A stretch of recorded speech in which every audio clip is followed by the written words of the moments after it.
हम लोग आए हुए हैं बहुत ही पॉपुलर सिंगर जो मोहम्मद रफ़ी साहब थे। इसी घर में है ना वो रहा करते थे। यहाँ पर उनके जितने भी अवार्ड्स थे, यहाँ पर उनके जितने म्यूजिकल इंस्ट्रूमेंट्स थे, जितने भी उनकी बिलोंगिंग्स थी ना, यहाँ पर आज तक सारी संभाल के रखी गई है। जितने भी फिल्म फेयर अवार्ड मिले हुए थे ना, तो देखो वो यहाँ पर रखे गए हैं। वाला पद्मश्री अवार्ड उनको मिला हुआ था भारत सरकार की तरफ से। फेमस मूवी थी अमर अकबर एंथोनी, उनके लिए भी उनको एक अवार्ड मिला हुआ था। यहाँ पर देखो अमर अकबर एंथोनी लिखा हुआ, यहाँ पर मोहम्मद रफी नाम भी लिखा हुआ है उनका। वही टेबल है जहाँ पर मोहम्मद रफी साहब बैठा करते थे, अपने फैंस के लेटर्स पढ़ा कर देते थे। और देखो वो कुर्सी भी यहाँ पर अभी तक है जो यहाँ पर रफी साहब यूज किया करते थे। गाइस, आज के व्लॉग में हम लोग आए हुए हैं मुंबई के बांद्रा एरिया में, जहाँ पर है ना बहुत ही पॉपुलर सिंगर जो मोहम्मद रफी साहब थे, उनका यहाँ पर घर बना हुआ है। आप जो ये पीछे वाला येलो गेट देख रहे हो और ये पूरी येलो वाली बिल्डिंग देख रहे हो, इसी घर में है ना वो रहा करते थे। और आज के ब्लॉग में ना मैं आपको ये उनका घर है ना पूरा अंदर से भी दिखाने वाला हूँ। उनके घर में है ना आज तक उनकी म्यूजिकल इंस्ट्रूमेंट्स, उनके काफी सारे अवार्ड्स, उनकी सारी करीबी चीजें है ना संभाल कर रखी गई है। तो आगे मैं आपको है ना उनके घर के अंदर भी ले चलता हूँ। वैसे देखो मोहम्मद रफी साहब जब मुंबई में आए थे ना, तो उन्होंने काफी सारे अलग अलग घर बदले थे। वैसे मुंबई में वो रहने के लिए आए, तभी वो सबसे पहले ना भिंडी बाजार के एरिया में रहा करते थे। फिर उसके बाद उन्होंने काफी सारे अपने घर चेंज किए, बांद्रा में काफी सारे अलग अलग घर बदले। लेकिन फिर एट लास्ट में जाकर है ना उन्होंने यहाँ पर ये जो रफी मेंशन नेम प्लेट लिखा हुआ है, यहीं पर एक ये प्लॉट खरीदा था उन्होंने, और यहाँ पर उन्होंने ना उनका पूरा बंगलो बिल्ड किया था। वैसे अभी जो रफी मेंशन लिखा हुआ है ना, मेंशन मतलब पूरी बिल्डिंग हो गई, लेकिन पहले यहाँ पर है ना विला हुआ करता था। तो उन्होंने अपना बंगलो है ना यहीं पर बिल्ड किया था। लेकिन जब वो इस दुनिया से चले गए ना, तो उनकी वाइफ ने यहाँ पर पूरा बिल्डिंग खड़ी कराई कि वो अपने है ना पूरे परिवार के साथ एक ही जगह पर रह सके, सारे अलग अलग फ्लोर्स पर। तो देखो आज भी है ना उनका परिवार इसी बिल्डिंग में रहा करता है, और उनका फर्स्ट फ्लोर पर है ना उन्होंने एक म्यूजियम टाइप बनाकर रखा हुआ है, जहां पर उनकी सारी चीजें है ना संभाल कर रखी गई है। तो चलो अभी हम अंदर की तरफ चलते हैं और मैं आपको वो दिखाता हूँ। तो देखो अभी हम लोग उनकी बिल्डिंग के अंदर आ चुके हैं, और आप जो मेरे पीछे ये वाला घर देख रहे हो, उनकी जो सारी चीजें है ना वो आज तक यहाँ पे संभाल के रखी गई है। तो चलो अभी मैं आपको अंदर की तरफ चलते हैं, मैं आपको अंदर से इसका पूरा नजारा दिखाता हूँ। आप देखो अंदर से ये कुछ ऐसा दिखता है। यहाँ पर ऐसा लग रहा है कि हम किसी हॉल ऑफ फेम में आ चुके हैं।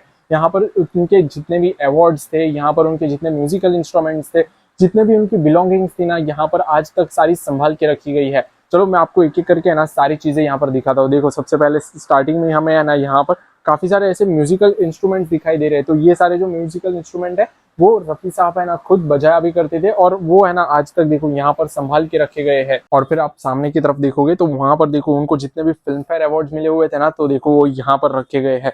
तो अंकल वैसे उनको कितने फिल्म फेयर अवार्ड मिले थे? छह। तो देखो उनके 6 अवार्ड्स है ना पूरे देखो यहीं पर लगे हुए हैं। देखो काफी खूबसूरत लग रहे हो, और काफी पुराने हैं अवार्ड्स है, और आज तक देखो इनको संभाल कर रखा गया है। और मैं आपको ये तरफ दिखाता हूँ, ये वाली जो टेबल देख रहे हो आप, यहाँ पर ये ओरिजिनल टेबल है काफी पुरानी सालों से, और ये वही टेबल है जहां पर मोहम्मद रफी साहब बैठा करते थे, अपने फैंस के लेटर्स पढ़ा कर देते थे।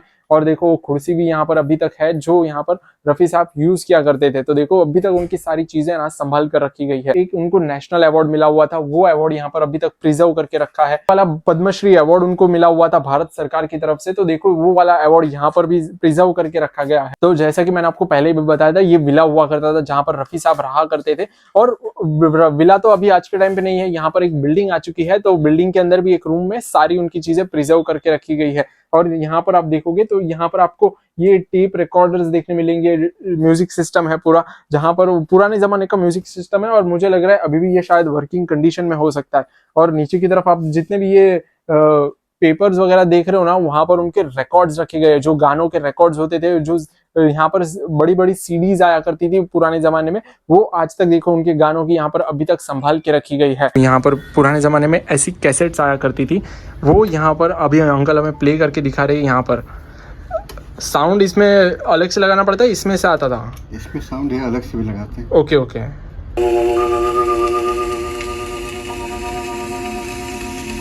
जिंदगी के रास्ते। तो उनके जितने भी मूवीज के लिए अवार्ड मिले थे, उनको काफी सारी मूवीज के लिए मिले थे, तो वो देखो यहाँ पर सारे संभाल के रखे गए हैं।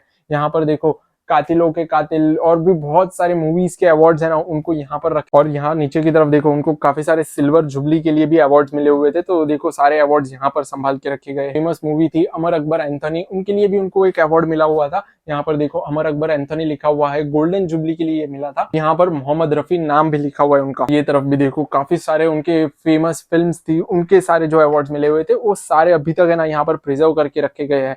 दिखने में ऐसे लगते हैं पुराने हैं काफी, क्योंकि काफी सालों पहले उनको मिले हुए थे और आज तक ये सारी चीजें ना संभाल के रखी गई है यहीं पर। आपने अंदर की तरफ से तो उनका घर देखा, अभी मैं आपको है ना थोड़ी सी उनकी हिस्ट्री के बारे में बता देता हूँ। तो देखो वो बॉर्न हुए थे ना 1924 में, पंजाब में बॉर्न हुए थे। अभी वो 11 साल के थे, 1935 की ये बात है। तभी उनके फादर है ना अपनी पूरी फैमिली को लेकर लाहौर में शिफ्ट हो गए थे। लाहौर उस टाइम पर लाहौर क्या था, अपने इंडिया में ही था। वहां पर वो है ना बार्बर शॉप चलाया करते थे। और फिर जैसे मोहम्मद रफी साहब 13 साल के हुए, उन्होंने लाहौर में ना सिंगिंग के काफी सारे परफॉर्मेंसेस करना स्टार्ट कर दिए थे। फिर वक्त आया 1941 का, जहां पर उन्होंने अपना है ना पहला गाना निकाला था। फिर 1944 आते आते ना वो मुंबई में ही शिफ्ट हो गए थे।